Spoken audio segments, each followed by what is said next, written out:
All right. We'll call the meeting to order. Love the gavel. I pledge allegiance to the flag of the United States of America and to the republic for which it stands, one nation, under God, indivisible, with liberty and justice for all. The mission of the Harrisonville Cass R9 School District is to achieve excellence in education. All right. We need to approve the consent agenda. First the agenda. First the agenda. Bear with me on this as I feel my way through it. We need a motion. I motion that we approve the agenda as presented. Second. Second.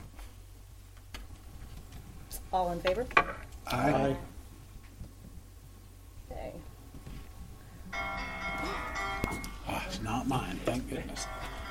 It's got us all done. Okay. Now we need a motion to approve the consent agenda. So moved. And a second. Second. All in favor? Aye. Any opposed? All right. Now we will move down to delegations. We do have an audience delegation this evening. Marcy?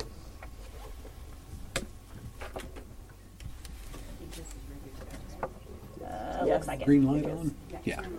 Okay. First of all, I think this board plus the board that was in about 20 minutes ago, all the positive steps that has been made within the last few months and that I know you guys will continue to make. Board policy GCD1 is on tonight's agenda as an informational item.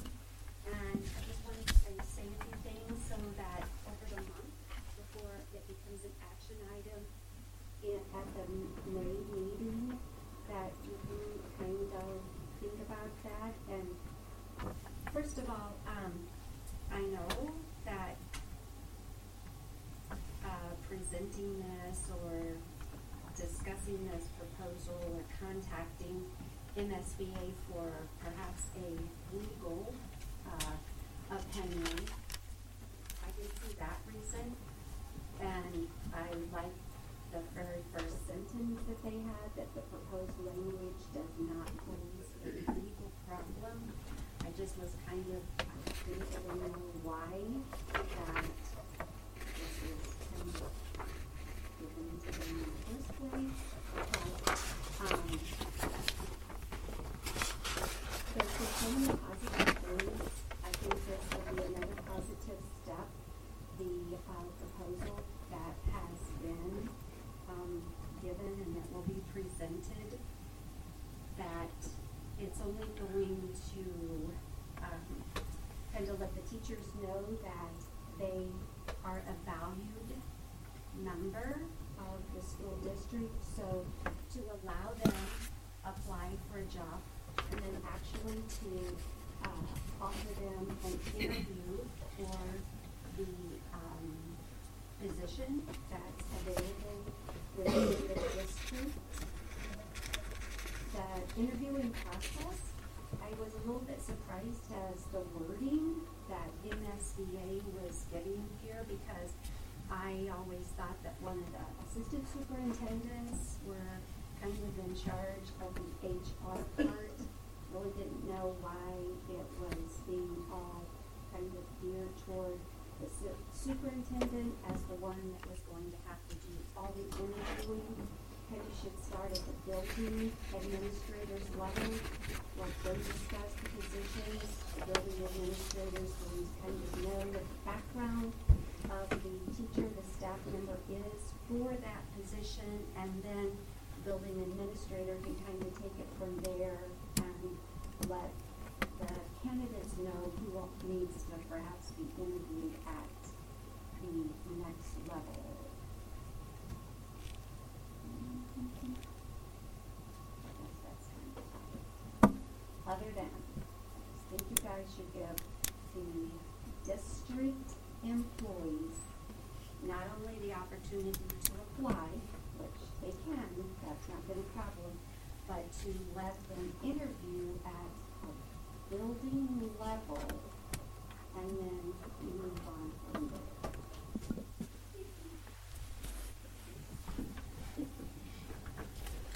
All right, now we'll move on to student recognition. This is Chris Grantham, who's the principal of Harrisonville Middle School. Sorry for my wind blowing appearance. I was at the track meet and a young man got hurt in the 4x1. I had to fill in. I tore it up. Needless to say, I got about 5 feet into it and I was down on the ground crying. No one do that anymore. So I'd like to recognize 6 wonderful young people tonight, 5 young ladies and 1 young man. Give them some background on the situation. They are part of what was called the Kindness Committee. The Kindness Committee came to fruition about a month ago out of the walkout that we had experienced for honoring the young people who were killed in the Florida massacre. We had a moment of learning take place, and we had made a commitment to maybe we can't change the world, but maybe we can change our school and make an immediate impact. So we decided, I made a challenge, anybody wants to stick around after school, because making a difference during school is important, but making a difference after school in your own time is even more probably important, more realistic. And so I challenged them to stay after school, and anybody that wanted to stay after school to be a part of the club. And these 6 young people became the officers of that group. We have about 40 kids on all involved, and I'll have them come on up this time. Now I'll start with the 8th graders here. We got Audrey Barnes. Audrey, come on up. Audrey's kind of the unofficial leader of it. We don't have titles, but she's the president of it, if we were to give her a title, right? Her sidekicks include Maddie Grace Wilson, or Maddie G, the original. We got Kayla Schuler, come on, Kayla, and Kylie McGee are our 8th grade representatives. And then we got Charlie Krauser and Alyssa Warren, our 7th grade reps. And so these 5 young women and 1 young man have done a wonderful job. Some of the things we've done so far, well, I want to let Audrey speak. She's the president. What am I doing? Madam President? So far, one of the things that we've done is we have taken sticky notes and gotten a list of every single student at Harrisonville Middle School and writing a kind or encouraging statement on these sticky notes directly to these students and put them on their lockers.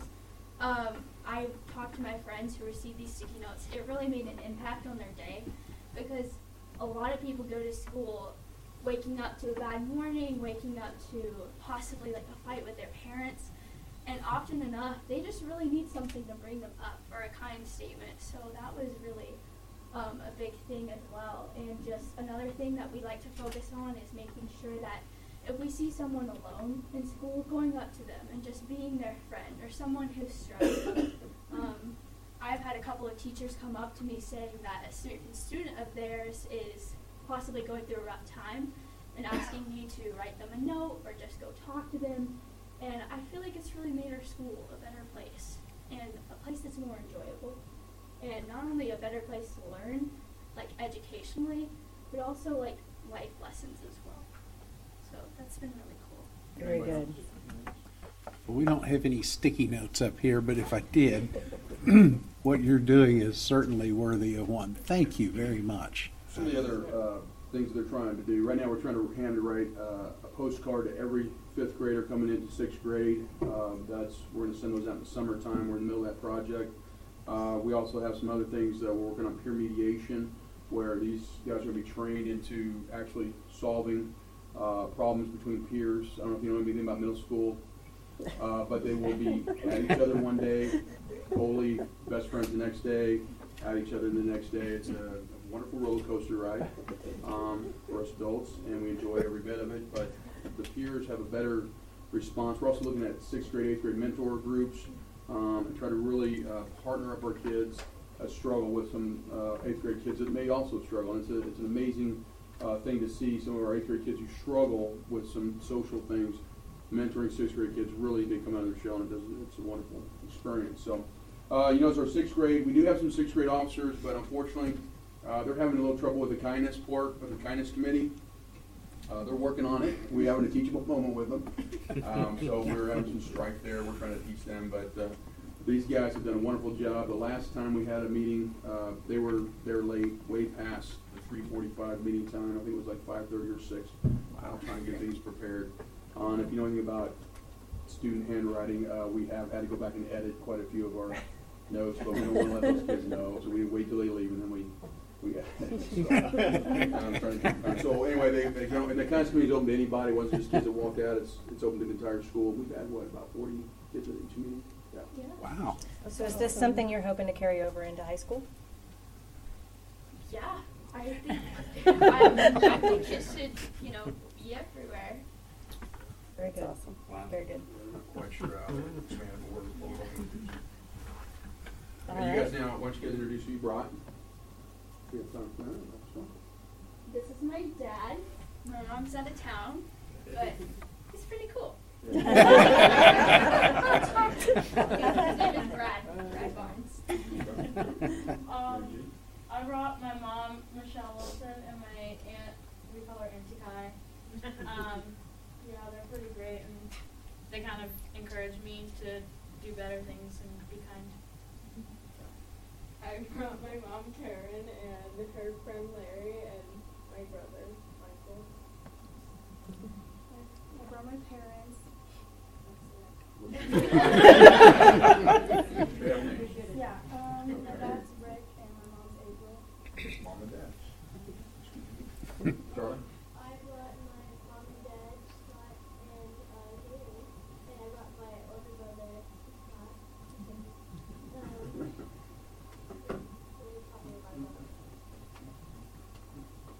All right, guys.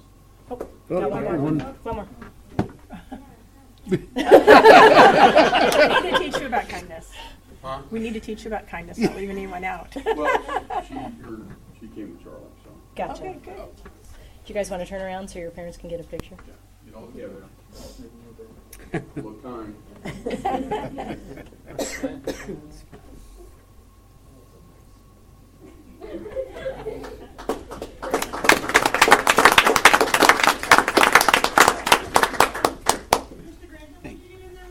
Okay. Bring the picture.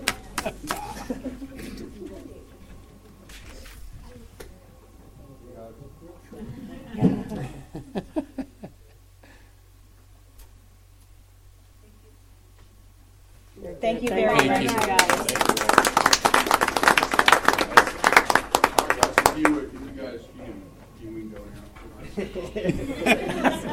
But you're welcome to. Thank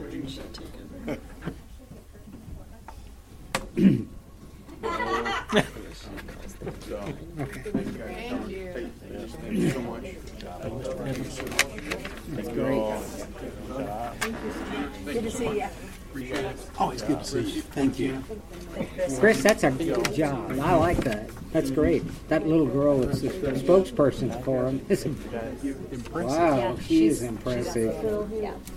Always room for more kindness. Very articulate though for her age. I mean that's She always has been. yeah. Batteries may run out tonight. When did Susan take over IT for the district? Was Sure. She takes over everything. Chris, she knows everything. well, I think we have And I knew batteries that. out. Well, maybe. If you, Yeah. you just need Okay. one word. We will move on to our partner organization, the Academic Booster Club. Patty Styra, how are you? Good. Just talk loud. Our microphone's out. I just want to share with you what the Academic Booster Club has been up to for the past school year. In August, we started off the school year with the Academic Awards Ceremony. The Academic Booster Club provides awards for ACT students that have scored 30 and higher. We also recognize students that scored well on AP exams. Academic letters were also presented at that time. Our fundraising takes place during the football season. We sell Wildcat Spirit items to raise funds for academic awards, honor cords for graduation, teacher appreciation, and teacher scholarships. In October, we had our First Class CATS Awards. These are students that have been nominated by one of their teachers for improving their grades, maybe helping another student, just a positive attitude, raising their grade, not necessarily to an A, but maybe from a C to a B. This term, we had 65 recipients, and their reward is an ice cream sundae donated by Sonic, served during their lunch shift. In December, teachers had the opportunity to apply for grant money through our organization. We are pleased to report that we satisfied 4 of the teacher requests to the mathematics department, the science and biology department, and band and theater departments as well. In January, we recognized first semester grades. There were 215 students on the principal's honor roll, and they received a Sonic sundae during their lunch shift. There were 167 honor roll students, and they received Sonic drink coupons. In March, the Academic Booster Club provided breakfast on a professional development day to 70 of our faculty members as a gesture of appreciation. In April, we are preparing now for another First Class CATS. 29 teachers participated in nominating 66 students. Both the teachers and the students will be treated with Sonic sundaes. Sonic is a big donor. Yes. And everybody loves it. In the last month of school, we will be providing snacks for the students taking the AP exams and preparing certificates for seniors that have lettered in academics. Gold honor cords will be purchased and given to seniors at graduation who have earned a GPA of 4.0 and higher. The summer months include purchasing more Wildcat Spirit items to sell again at the football games for the next year, and also we'll be printing academic certificates for the school year of 2017 to 2018 to be presented in the fall at the August Academic Assembly. Thank you for your interest in our organization and your support. Respectfully submitted, Patty Styron, President of the Academic Booster Club. Thank you.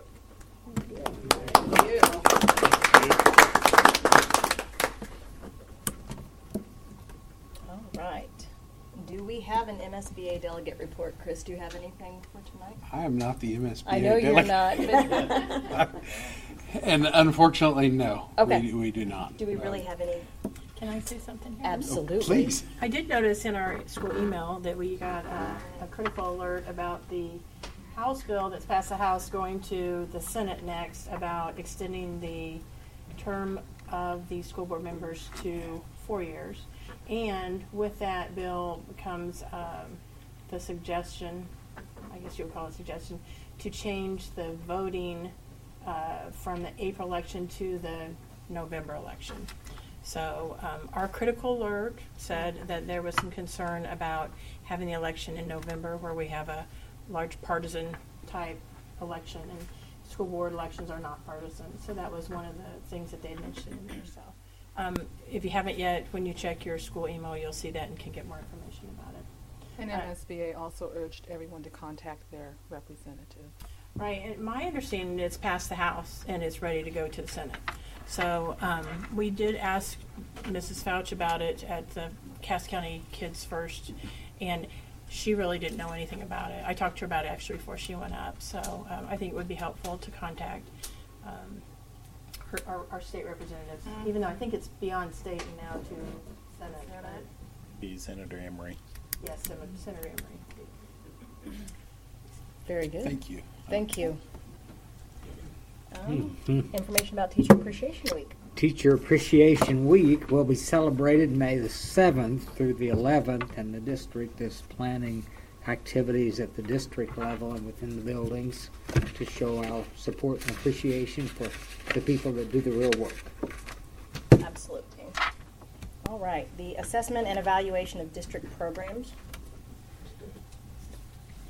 Revenues recorded for the general fund and special revenue combined are approximately 5% greater than those of the same period in FY17. This, of course, again, is attributed to the property tax increase and the title reimbursement being done more timely this year, as well as getting the title reimbursements from last year that we didn't quite get in at the end of the year. And we also have quite a bit of increase in our interest earnings. Most of this is they're investing very well for us, so things are looking much better in that respect. The total 2018 current receipts for the 2017 property tax assessment is $7.8 million, which is going to equate to about $400,000 more than the previous year.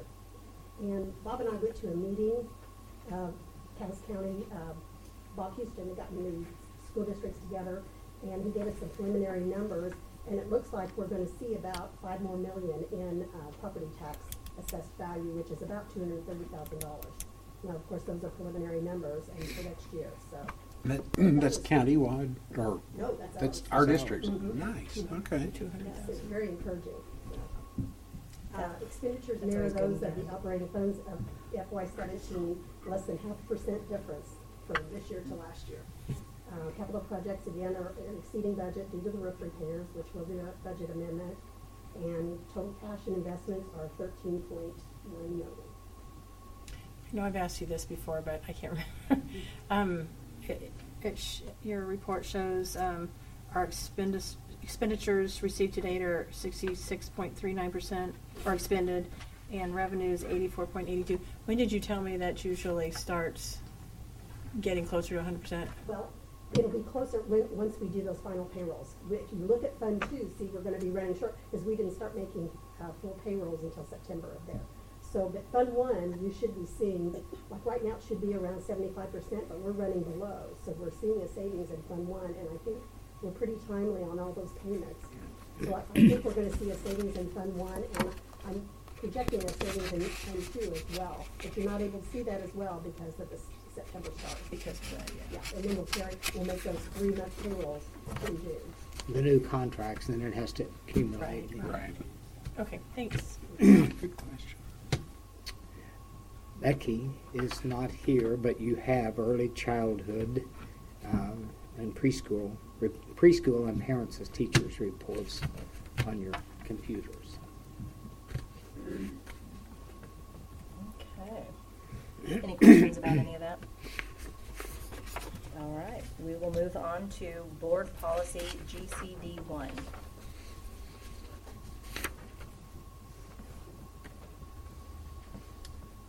Open that up for, well, we need to make a motion to have the discussion, just for information. Okay, that's right.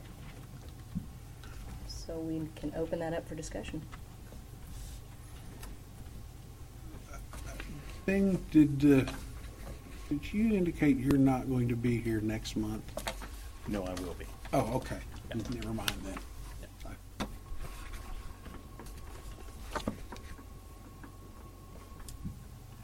I don't really have any questions at this point. I mean, I appreciate hearing what MSBA had to say about it, but I think the information that's here is pretty self-explanatory, so I really don't have any questions at this point. Does anybody else have anything to add or question at all? On the policy, the one proposed change is the one that's highlighted, correct? Where it's stating the superintendent or the designee will interview any internal candidate who meets the qualifications as set forth in the position description for which they are applying. Correct. That's the only change. That's the only change, right? And that's in addition to the current policy. I guess I would just like to ask, what is the rationale behind this change? Whoever presented it. I presented it, and the rationale behind it is to encourage teachers and show them our support of them. They're already part of our team. I think that they need to be afforded an interview if they apply for a position for which they're qualified. In contacting several other school districts, it's their unwritten practice that they already do that as a common courtesy. And I want to make sure our district does the same.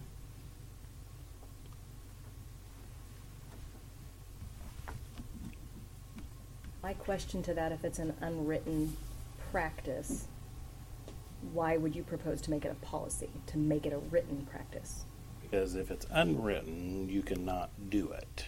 So if you're affording one person an interview and not another one, because you changed superintendents or you changed district administrators, I think that presents a problem. It needs to be consistent. And, you know, I will say, having been a building administrator, I think that we hire our building administrators that are qualified to make some good decisions about hiring and, you know, recommending for rehire. And I did a lot of interviews in the 26 years that I was at school, the 16 years I sat in an administrative position.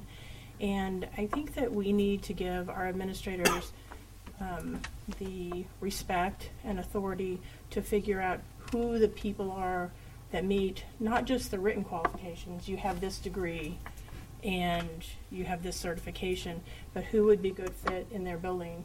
And I think this kind of opens up, sometimes the potential of giving people false hope. Sometimes it opens up the potential of having 15 people, because, you know, I mean, it could be, depending on what the position is, we could have 15 or 20 people in our district that are qualified. And you know, quite honestly, sometimes somebody might not be the best fit for a building, and as building administrator, I may or may not choose to interview them. So I'm going to give it some thought in the next month, but that's kind of what I have to say about it based on my experience sitting in one of those positions.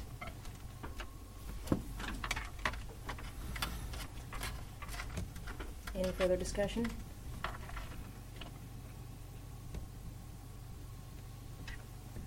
All right. Well, we're an exciting lot up here. We aren't are excited. We need to do some music or something. Board policy revisions. The excitement continues. This is, can't get much more exciting than this, for sure. Presented last month for information. Okay. So this was presented last month as an information item. It is an action item this evening. So we need a motion.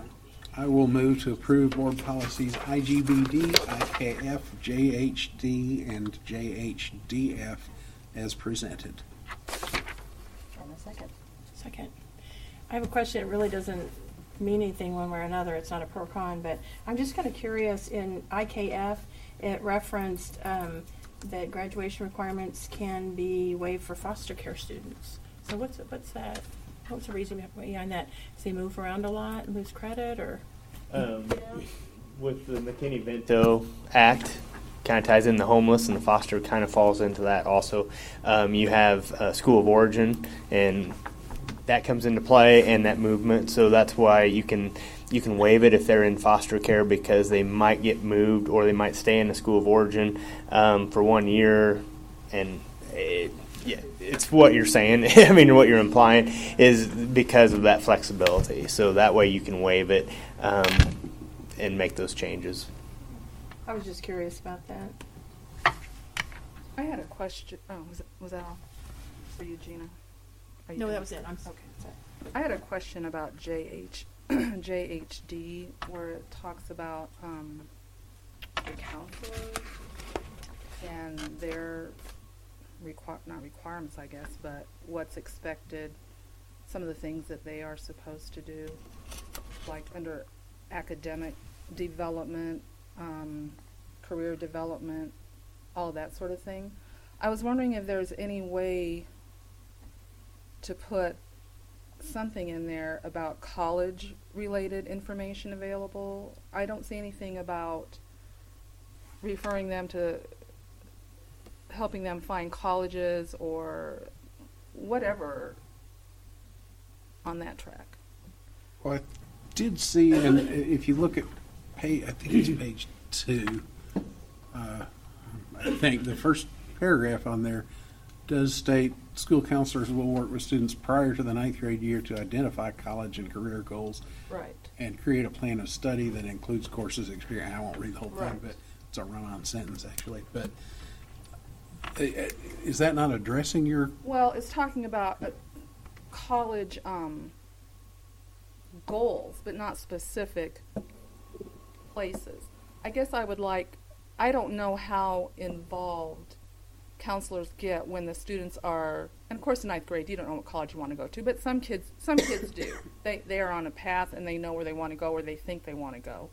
And I don't know how much information the counselors have available about specific colleges, like on the East Coast or West Coast or whatever, to help them make those kind of decisions, or even mentor them, not mentor them, but you know what I'm trying to say, just help them become familiar with the whole process of finding out which college they would be in line to go to because of their interest.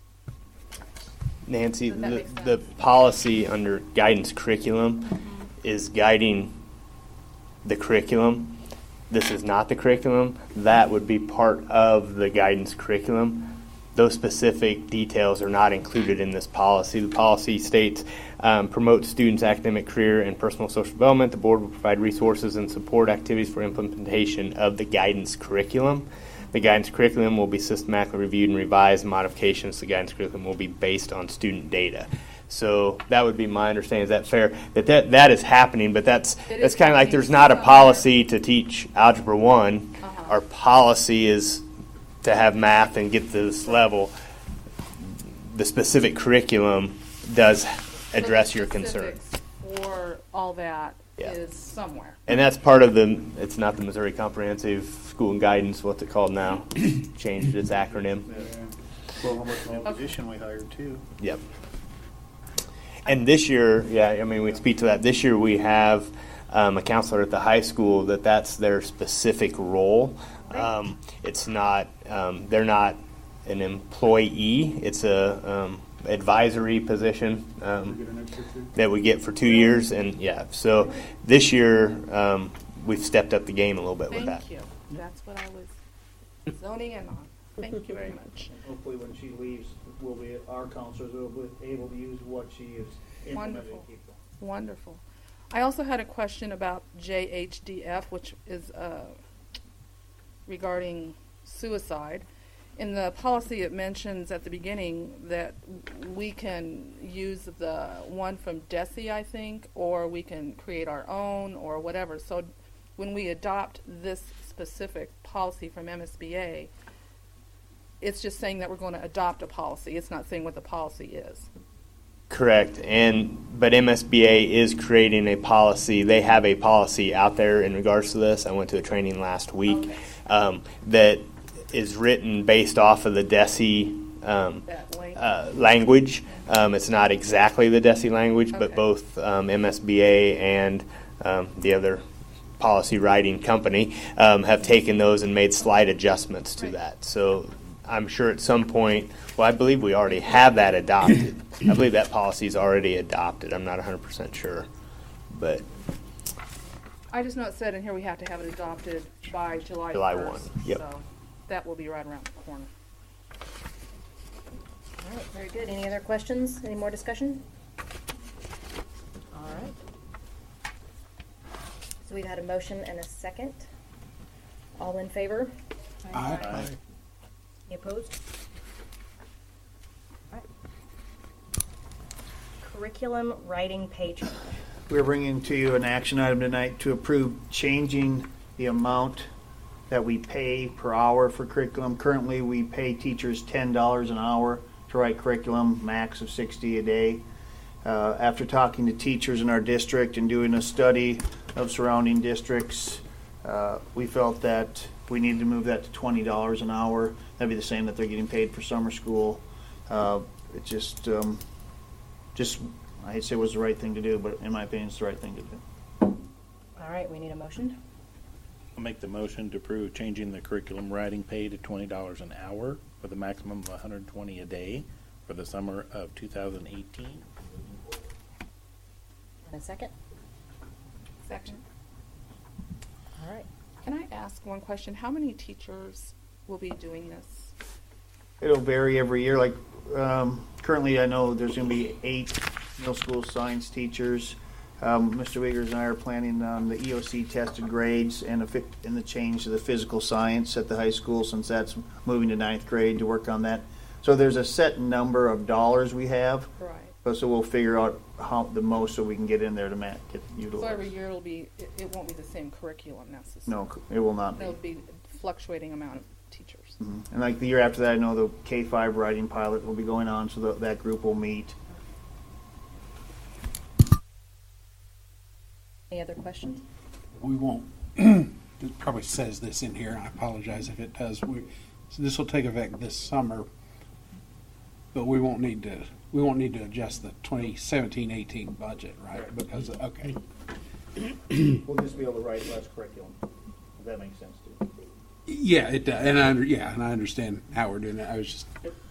Well, I would thinking assume that if that becomes a problem, then you'll come back to us asking for a budget increase for the following year. We do have a budget 2 years out after this year, where the number is at what it is currently, 13,600 to write summer curriculum. I would think we'd keep at that at least for that time period. But if it gets to be an issue, yeah, we can come back to you. All right, we've got a motion and a second. All in favor? Aye. Any opposed? Renewal of middle school co-op sponsorship with the Christian school. Yes, Misha requires that the renewal be made by May 1st to get all the paperwork. That's why we're coming to you now. And this is just renewal of the existing co-op that we have at the middle school level. It worked out really good. There's no real major cost or any negative in any way. It doesn't, at the middle school level, it doesn't take enrollment into consideration, so it doesn't affect classification or anything like that at the middle school level. So recommendation would be to continue on with that. All right, we need a motion. I'll make the motion to renew the co-op with the Christian school for any middle school MISHA sports for the 2018-19 school year. Second. Any discussion? Do you have any idea how many students take advantage of that?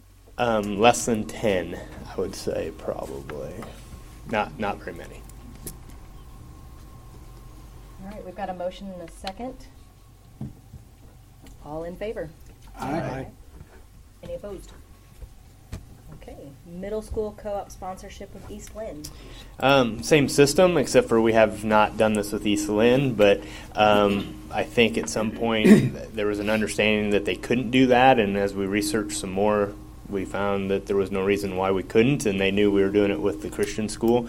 We have a relationship with East Lynn already. Those students, upon finishing 8th grade, have a choice of what school they can go to, and many do choose to come here. This potentially opens up that relationship for the future. Again, we have the supplies and everything that's needed. We're talking a very few, limited number of students, and they're responsible for the transportation and everything that comes into play with that. So. All right, we need a motion. I'll make the motion to approve a co-op with the East Lynn School District for any middle school MISHA sports for the 2018-19 school year. Second. Any discussion? I was just going to say, I know we don't compete for those kids, but I think if I were a parent in that school district and my kid could participate as a middle school in Harrisonville, then it gives them an idea of, what we're like, our sportsmanship, and it would probably, maybe help some of those people to have a little insight into a school district versus not and picking blindly. So. I think this is a great thing. Also, this will come up every year. It needs to be voted on every year. So next year when we come to this time, if they request it, it needs to be voted upon every year because they might change that request to a different sport or something like that. So MISHA requires it to be a yearly action item. I appreciate that the research was done to find out that East Lynn could be included in it. That's a good move. All right, any other discussion? Just a curiosity question. I know they've listed specific sports, volleyball, basketball, and so forth. Is that inclusive, or did they exclude some sports? They offer some themselves. Oh, did they? Oh, okay. I didn't realize that. Okay. Maybe some basketball. All right, we've got a motion and a second. All in favor? Aye. Any opposed? Moving on to MSBA Superintendent Search Agreement.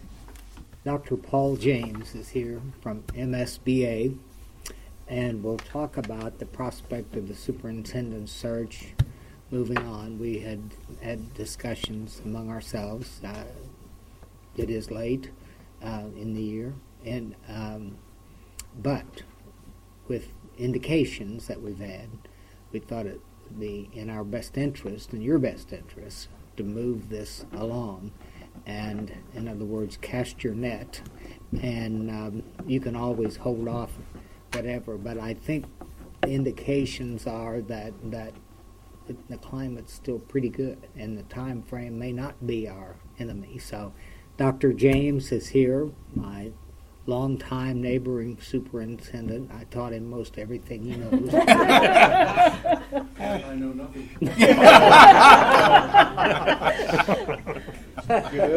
Gotcha.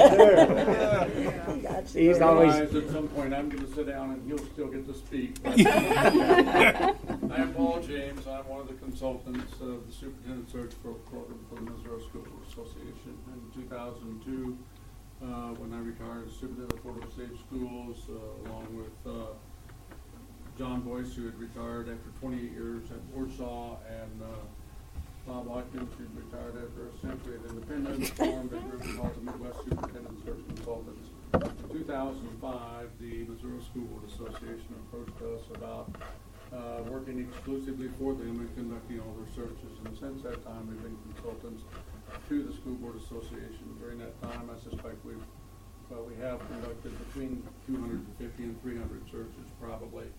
Conducted searches for school districts that were K-8, less than 100, and we've conducted searches for school districts of over 20,000 students. So pretty much runs the gamut.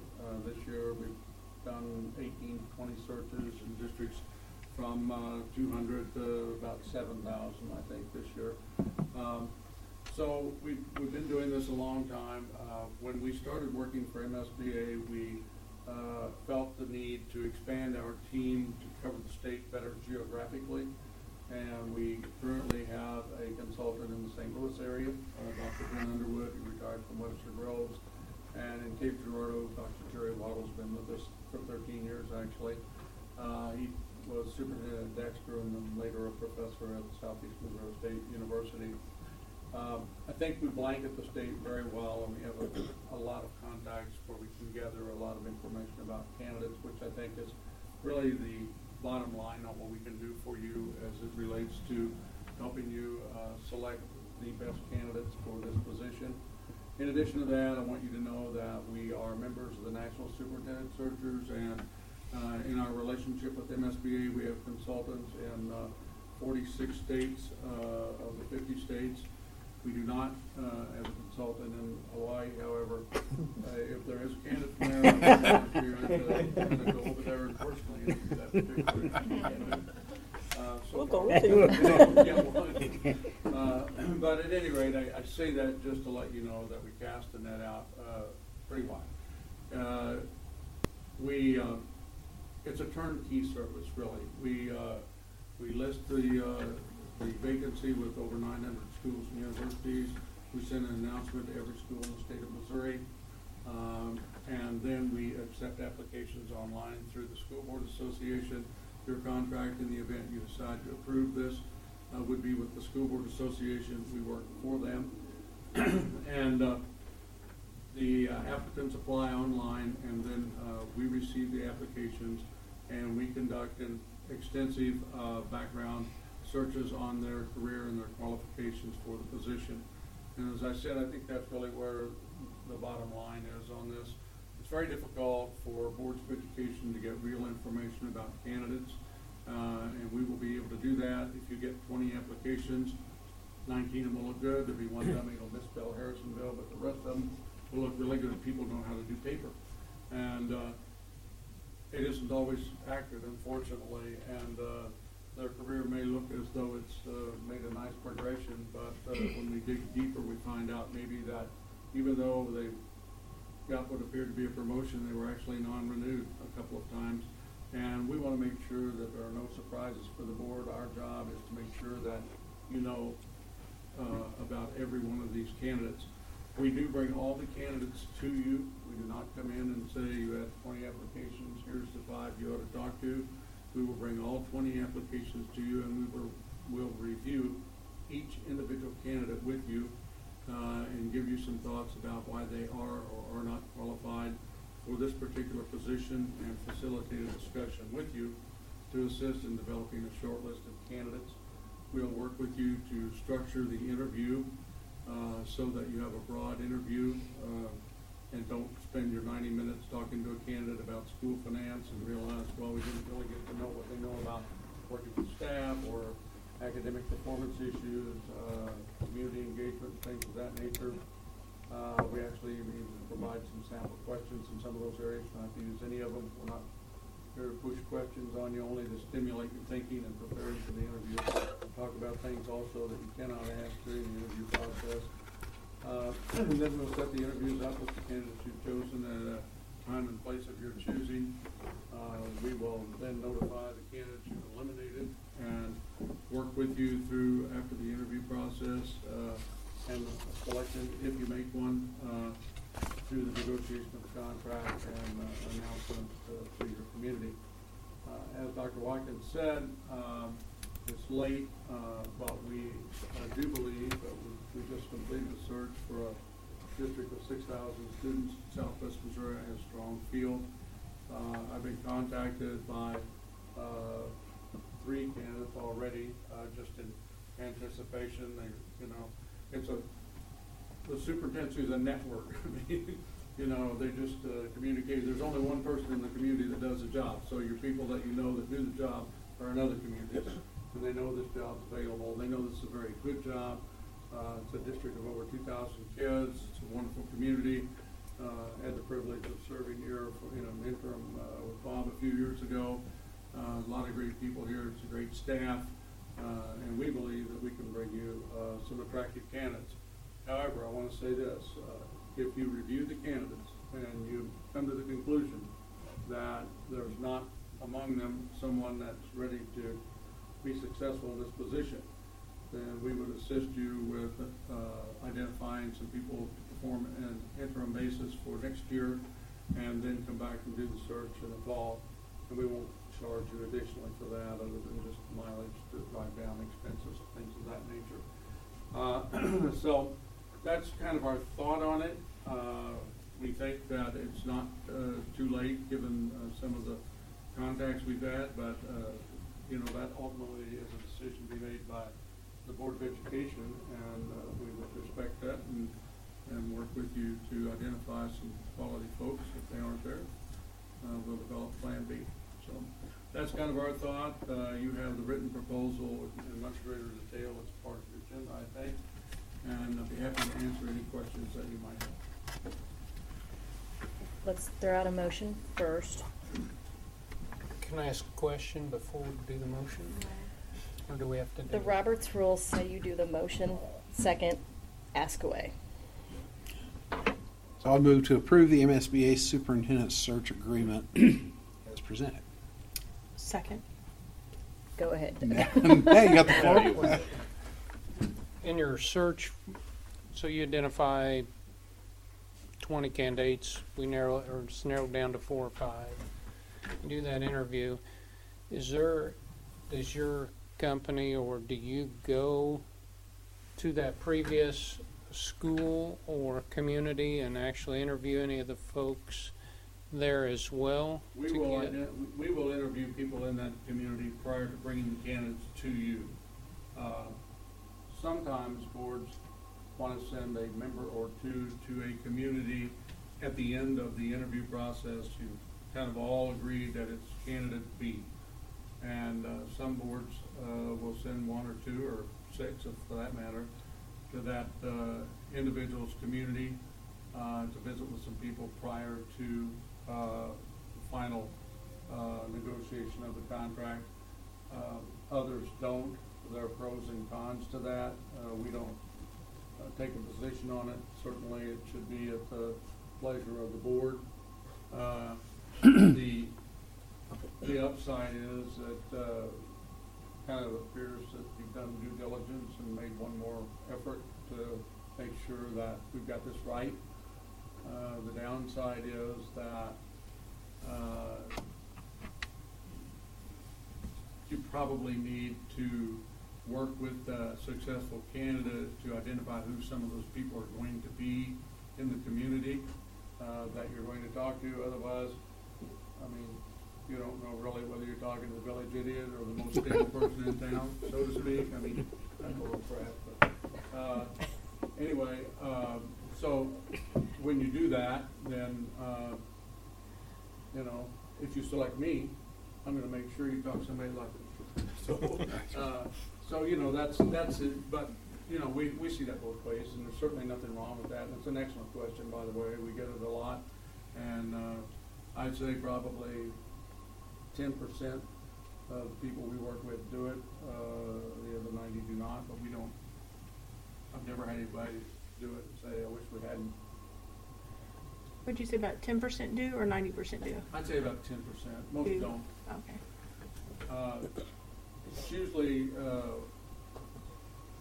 gets to be a timing deal, and also there's also the confidentiality issues that come into play. And when you do that, you're probably not going to be the ones that make the announcement to your staff who the new superintendent is going to be. Because once you go into these other communities with the social media that we have today, you'll talk to somebody that knows this candidate, and they'll be shooting an email to their 5th grade teacher friend and say they're going to hire so-and-so, you know, and that's, some boards feel obligated to make that announcement to the staff and to the community and try to maintain the confidentiality of it. It's difficult today. It's much more challenging than it used to be. We work with boards at the end of the process to try to assist you, and we'll have some suggestions if that's your pleasure. But if it's not, that's okay too. Again, we're working for you. It's not the other way around. So things that we've seen. The surveys that go out to the community members, staff, what kind of questions are asked in that? Well, basically, probably the one that boards seem to value the most is we ask them to prioritize 10 leadership characteristics of a successful superintendent that are most important to the new superintendent in this community at this time in its history. And when you look at those 10 leadership characteristics and they prioritize them from 1 to 10, you'll look at them and say, well, we really want all 10 of these, and that's true, you do. But there's always some things in every search that come to the forefront that seem to be the most critical of its history. For instance, I did a search one time for a district that was broke. And as you might guess, number one thing on the list was experience with fiscal accountability and responsibility. The board knew that, but there was a consensus then that the community wrapped their arms around that too. They weren't operating in isolation. Oftentimes, you know, it's a leadership position. Certainly there's questions about communicating with staff, communicating and leading the board, things of that nature. Academic performance issues focus on student success, morality, integrity. And usually there's, you know, about 3 things that the community will be saying to you that are the most important things, so that when we screen the candidates with you, fair questions are, hey, we are looking for this. How does this person stack up here? And it's always interesting, too, in that employees don't always identify the same leadership characteristics as community. And I don't think that would surprise anyone, and there's certainly nothing wrong with that. There's good insight to be gathered from both. And then there's some other opportunities for them to list challenges. They just can list anything they think that's a challenge for the new superintendent to be successful. What are some of the strengths of the district, things of that nature.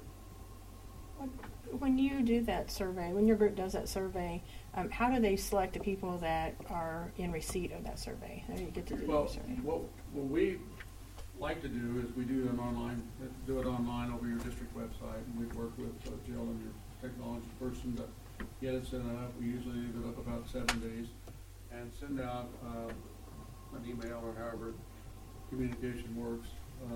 It's above me, but it's not above her.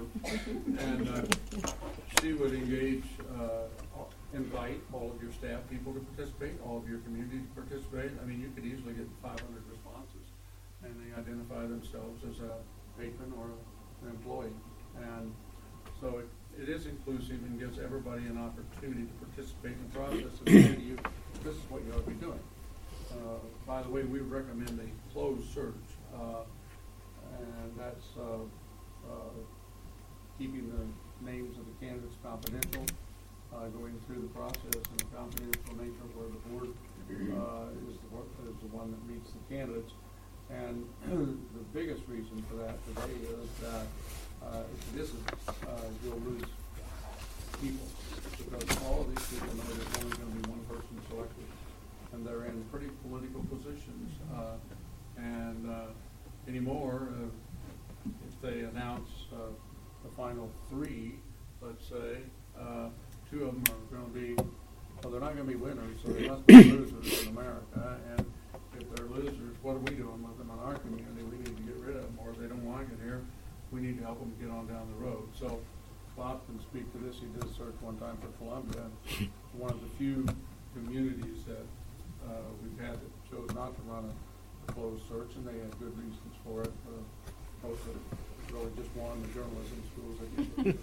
But anyway, they got down and they had it down to 3 people, and when we informed the candidates that they were going to list their names, I would say at that time the person they were most valued the most dropped out of the search. They ended up with 2.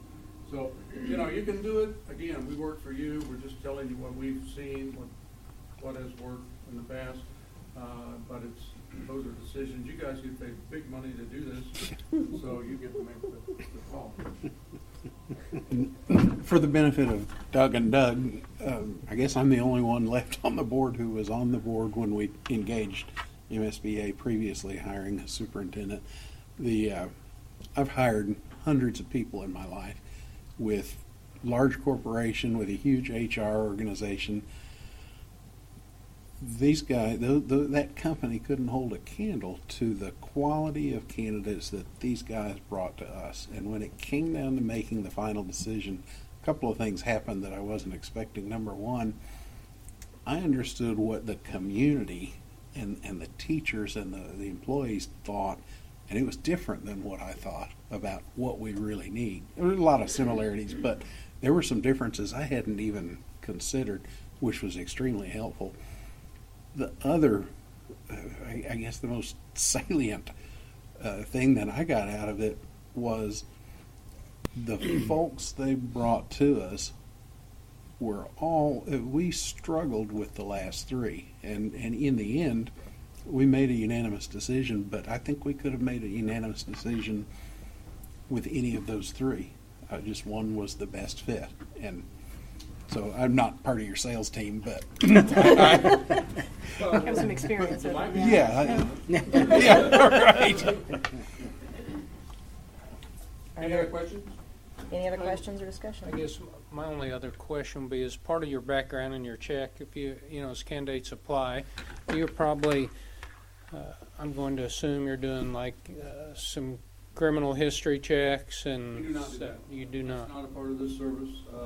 You all are currently contracted with someone who's doing background searches for every employee. You're required to do that.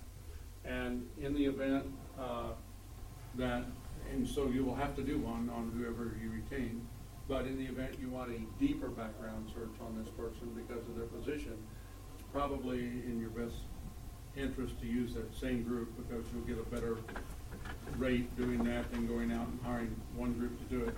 MSBA made a decision 10 years ago that districts were better off using the consultants they currently work with to do background searches than for MSBA to provide that service, so they do not. Good question again. Anything else? Thank you. Thank Thank you. you. Thank you very much. We have a motion and a second. All in favor? Aye. Any opposed? All right, very good. And we will discuss the copier lease. You know, Doggone it. there are some exciting things in this world. we are, Kathy probably has the best figures on the copier lease, but there's two things. One is we had a chance to extend the copier lease, and it actually cost us $9,000 less to do it because we're not changing any new machines and so on. But the machines are in good working order. Rather than go out and do all that, I think you're far better off to extend it for another year and keep that cost $9,000 less than you paid this year, and then you'll be in a better position to do it. But I don't see any reason to do it right now, frankly. We need a motion. I move to approve the extension of the base copier and printer lease through Sumner 1 UDP for a period of 14 months in the amount of $70,646.52. Second. All right, any discussion? How many, just curiosity, how many units are we talking about, approximately? We have the printer, copier combos, one in each building. Okay. One building has two, I believe. And then there's only about 15 single printers. We had 4 years ago, had the forethought to get rid of all those personal printers everywhere and go to the combos. So everybody's got a password, everybody uses the combo printers, except for a few that have to have specialized printers. Right. So it works very well. Works well. Well, And and they're you still know, in good shape. The thing is I read through this information because I've been through some of those changeovers. If they're still working well and we can save $7,000 in a year, $9,000 in a year, well, why wouldn't we wait? You know? That's where we were. I haven't really seen a downside here. And, so. well, and I'm sure that we would hear, I'm not sure, Dan or whoever would hear all the complaints. I wouldn't come through Mike, I'm sure, but you know, all the complaints if they were having problems with them, I right? talked to all of the buildings before we made that decision to make sure everybody was still happy with them. Didn't have any complaints at all. Hopefully another year will be fine, but it gives us a good amount of time to prepare a bid because it's not an easy bid to get out. So. And is that amount that they're charging us, the $70,000, is that basically what we're paying now per year based on our initial? Yes, it's $9,000 less. Oh, it's $9,000 less than our initial Because of the age of the because of the age of the machines. Okay, right. Any other questions or comments? All right, we have a motion and a second. All in favor? Aye. Any opposed? All right, we need a motion to adjourn and reconvene in closed. Make the motion that we adjourn the regular meeting and reconvene in closed session. Second? All right. A motion and a second. Bing? Yes. Doug Meyer? Yes. Nancy? Doug Alexander? Yes. Gina? Yes. Chris? Yes. Tina? Yes. Thank you. You didn't.